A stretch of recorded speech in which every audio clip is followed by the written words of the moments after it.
आपने ही चेंज कराया। अब मेरा मुंह मत खुलवाना। सुपर सीएम कहलाने वाले सिंधिया की भाजपा में जाने के बाद स्थिति बदल चुकी है।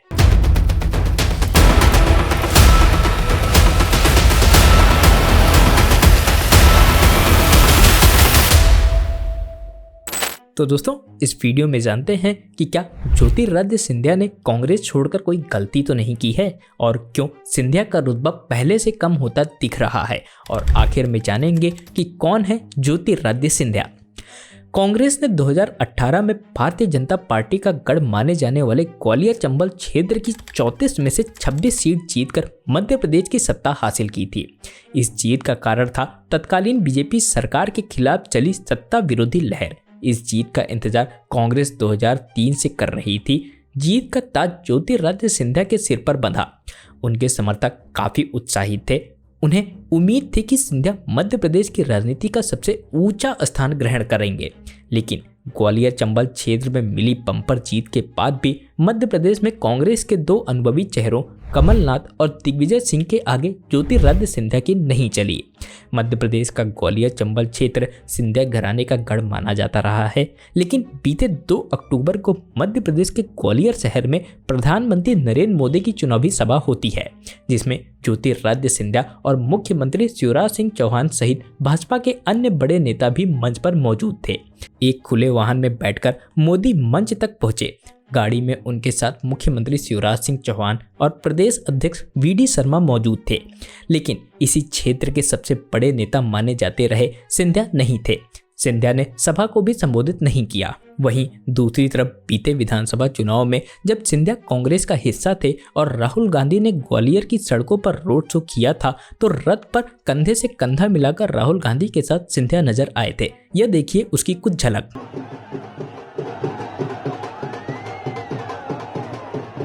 दोस्तों, पिछले चुनाव में भाजपा के निशाने पर सबसे अधिक सिंधिया ही रहे थे और साथ ही उनके भाषण जनता के बीच आकर्षण का केंद्र होते थे।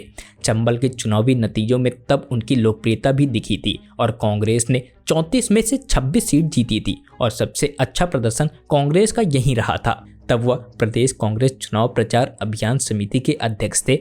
आज वह भाजपा के सांसद और केंद्रीय मंत्री हैं, लेकिन वर्तमान विधानसभा चुनाव से संबंधित कोई बड़ी जिम्मेदारी उनके पास नहीं है। बावजूद इसके कि अंचल में भाजपा की हालत खस्ता है। भाजपा के चुनावी प्रचार में भी उनका चेहरा आंखों पर काफी जोर डालने के बाद नजर आता है। इन सब से यही पता चलता है कि कुछ समय से भाजपा में सिंधिया का कद घटने लगा है। आपको बता दें कि बीते कुछ महीने से उनके साथ भाजपा में गए समर्थक एक के बाद एक वापस कांग्रेस में लौट रहे हैं। इनमें कुछ प्रमुख नाम बैजनाथ सिंह यादव, राकेश गुप्ता, प्रमोद टंडन, समंदर सिंह पटेल के हैं।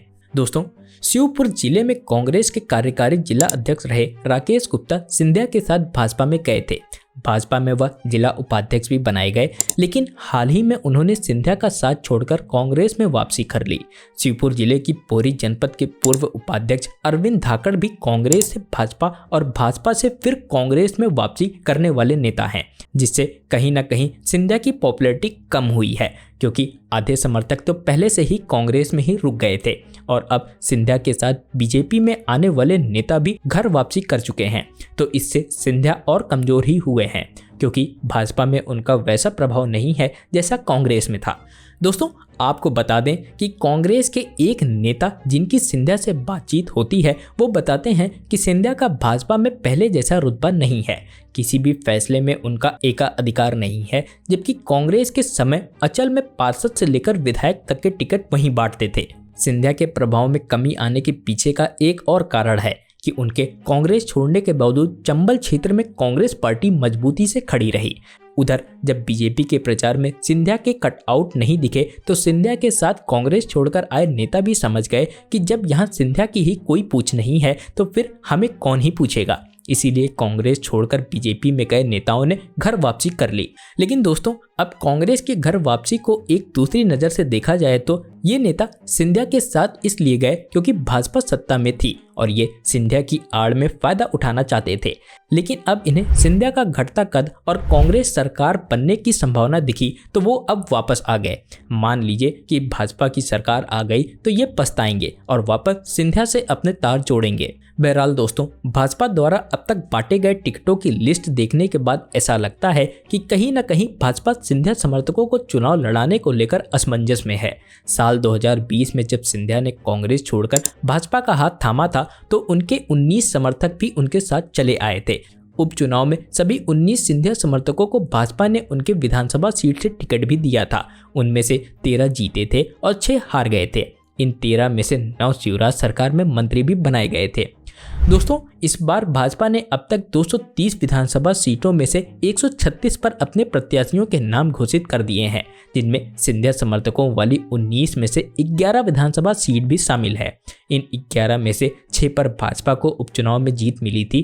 पार्टी ने इन 6 सीट पर सिंधिया समर्थकों को फिर से टिकट दिया है, लेकिन हारी हुई 5 में से 3 सीट पर सिंधिया समर्थकों के टिकट काट दिए गए हैं। वहीं सिंधिया समर्थकों वाली जिन 8 सीटों पर पार्टी ने अब तक उम्मीदवार घोषित नहीं किए हैं, उनमें से 7 पर सिंधिया समर्थक विधायक हैं, जिनमें 4 मंत्री भी शामिल हैं। पार्टी ने अपनी चौथी सूची में केवल मौजूदा मंत्रियों और विधायकों के ही नाम घोषित किए थे, लेकिन उन नामों में से इन 7 सिंधिया समर्थक विधायक मंत्रियों के नाम नहीं थे। इसी तरह उम्मीदवारों की शुरुआती 3 सूची में भाजपा ने हारी हुई सीटों पर अपने उम्मीदवारों का ऐलान किया था, लेकिन उनमें ग्वालियर पूर्व सीट से सिंधिया समर्थक मुन्ना लाल गोयल का नाम नहीं था। कुल मिलाकर सिंधिया के समर्थन में जो 19 विधायक भाजपा में गए थे, उनमें से अब तक सिर्फ 8 को टिकट मिला है। 3 के टिकट कटे हैं और 8 लटके हैं। सिंधिया के लिए राहत की बात बस ये है कि 2 अतिरिक्त सीट भितरवार और राघवगढ़ पर उनके समर्थकों को टिकट मिला है, लेकिन फिर भी अब तक उनके केवल 10 समर्थक को भाजपा ने टिकट दिया है। संभव है कि जो 8 नाम बचे हैं उनमें से कुछ के टिकट कट जाएं। दोस्तों, अब लास्ट में आइए जान लेते हैं सिंधिया के बारे में। सिंधिया का जन्म 1 जनवरी 1971 में मुंबई के कुर्मी मराठा परिवार में हुआ था। उनके माता पिता ग्वालियर के पूर्व शासक माधवराव सिंधिया और माधवी राज्य सिंधिया थे, जो एक मराठा रियासत थी। उन्होंने शहर के कैंपियन स्कूल और दून स्कूल देहरादून में पढ़ाई की। 1993 में उन्होंने हार्वर्ड कॉलेज से अपनी ग्रेजुएशन की और उदार कला कॉलेज से अर्थशास्त्र में BA की डिग्री के साथ ग्रेजुएशन किया। 2001 में उन्होंने स्टैनफोर्ड विश्वविद्यालय में ग्रेजुएशन स्कूल ऑफ बिजनेस से MBA किया।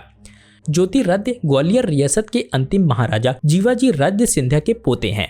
30 सितंबर 2001 को उनके पिता माधवराव सिंधिया की एक हवाई जहाज हादसे में मृत्यु हो गई थी। 18 दिसंबर को ज्योतिरादित्य राष्ट्रीय कांग्रेस पार्टी से जुड़े और उन्होंने अपने पिता की सीट गुना से चुनाव लड़ने का फैसला किया। 24 फरवरी को वो 4,50,000 के मार्जिन वोट से जीत हासिल कर सांसद बने। उन्हें मई 2004 में फिर से चुना गया और 2007 में केंद्रीय संचार और सूचना प्रौद्योगिकी राज्य मंत्री के रूप में केंद्रीय मंत्री परिषद में शामिल किया गया। उन्हें 2009 में लगातार तीसरी बार फिर से चुना गया और इस बार उन्हें वाणिज्य और उद्योग राज्य मंत्री बनाया गया। दोस्तों, 2014 में सिंधिया गुना से फिर चुने गए थे, लेकिन 2019 में कृष्णपाल सिंह यादव से वह हार गए। 10 मार्च 2020 को उन्होंने सोनिया गांधी को अपना इस्तीफा देकर कांग्रेस से बाहर हो गए। इसके बाद कांग्रेस ने एक बयान जारी कर दावा किया कि उन्हें पार्टी विरोधी गतिविधियों के लिए पार्टी से निकाल दिया गया है, जिसके बाद वह 11 मार्च 2020 को भारतीय जनता पार्टी में शामिल हो गए। दोस्तों, 2021 के कैबिनेट विस्तार में उन्हें मोदी सरकार के कैबिनेट में जगह मिली। ज्योतिरादित्य सिंधिया को सिविल एविएशन मिनिस्टर की जिम्मेदारी दी गई। दिलचस्प बात यह है कि इस मंत्रालय की जिम्मेदारी कभी ज्योतिरादित्य सिंधिया के पिता माधवराव सिंधिया के पास भी थी। फिर 2022 में उन्हें स्टील मिनिस्ट्री की जिम्मेदारी सौंपी गई। दोस्तों, अब देखना यह है कि जिस तरह सिंधिया समर्थकों का बीजेपी से मोह भंग हो गया, क्या इसी प्रकार ज्योतिरादित्य सिंधिया का भी भाजपा से मोह भंग हो जाएगा और वह कांग्रेस में वापस लौट आएंगे, या फिर बीजेपी ज्योतिरादित्य सिंधिया को वापस से वही रुतबा दिलाने में सफल होती है। तो दोस्तों, ऐसी ही वीडियोस के लिए हमारे चैनल को सब्सक्राइब करना ना भूलें और आने वाली लेटेस्ट वीडियोस की अपडेट के लिए हमारे चैनल के नोटिफिकेशन बेल को जरूर ऑन कर लें। दोस्तों, मैं रत्नम सिंह मिलता हूं आपसे किसी नए वीडियो में किसी नए टॉपिक के साथ। धन्यवाद।